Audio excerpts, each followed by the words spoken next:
বাংলাদেশের রাজধানী ঢাকার কিছু গুরুত্বপূর্ণ জায়গার মধ্যে রয়েছে মিডফোর্ড। বাণিজ্যিক এলাকার মধ্যে মিডফোর্ড অন্যতম। পুরান ঢাকার গুরুত্বপূর্ণ জায়গার মধ্যেও মিডফোর্ড যে কতটা জনবহুল কিংবা ব্যস্ততম জায়গা তা না দেখলেই নয়। এখানের সাধারণ মানুষ ও ব্যবসায়ীরা তাদের ব্যবসার কর্মকাণ্ডের জন্য মিডফোর্ড যথেষ্ট পরিমাণ জনবহুল। মিডফোর্ড নাম করা হয় ব্রিটিশ শাসকের নাম অনুসারে। তবে এইখানে পাইকারি বাজারের সমাদর রয়েছে অনেক। মিরপুরের আশেপাশে এলাকার মধ্যে রয়েছে চকবাজার, তাঁতিবাজার, কদমতলী বাজার, সদরঘাট, বাবুবাজার, নবাবপুর, রাইসা বাজার, ধোলাইখাল।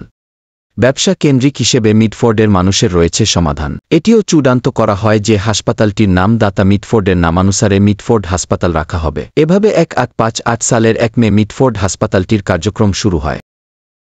উল্লেখ্য যে ঢাকার জন্য মিডফোর্ড কর্তৃক প্রদত্ত আর্থিক দানের চূড়ান্ত পরিমাণ ছিল 1,7,748 পাউন্ড 1.2 শিলিং এবং 3 পেন্স বা 1,7,7,486 টাকা 2 আনা। মিডফোর্ডের দেয়া সম্পত্তি ও অর্থ দিয়ে মিডফোর্ড বিকোয়েস্ট ফান্ড গঠন করা হয়।